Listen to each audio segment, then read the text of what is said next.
Hi, this is Kevin. Several years ago, a survey conducted by the Federal Trade Commission showed 57% of buyers believed that the agent they were working with represented them. This was and still is a common mistake even today.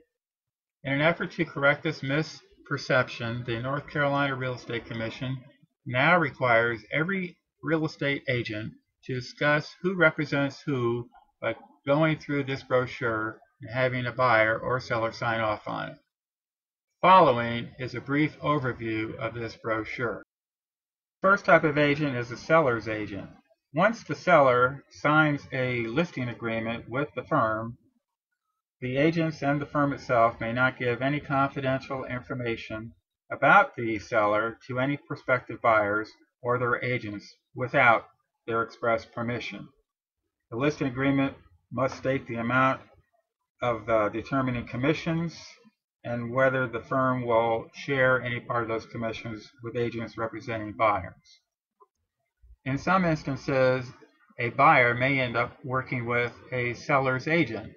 This is commonly referred to as a dual agent.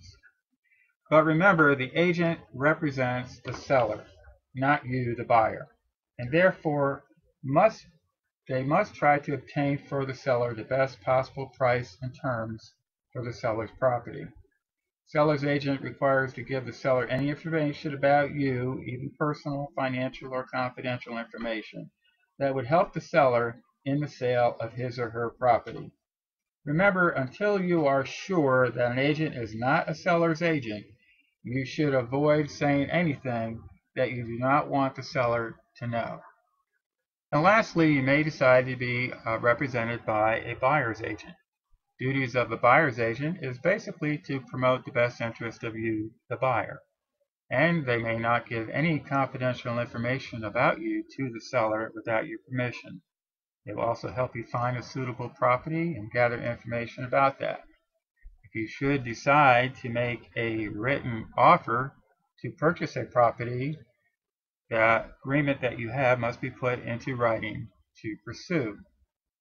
Basically, this was just an overview of what is in the brochure. If you would like to read the entire brochure, just click the link below this, and hopefully that helps in some small way.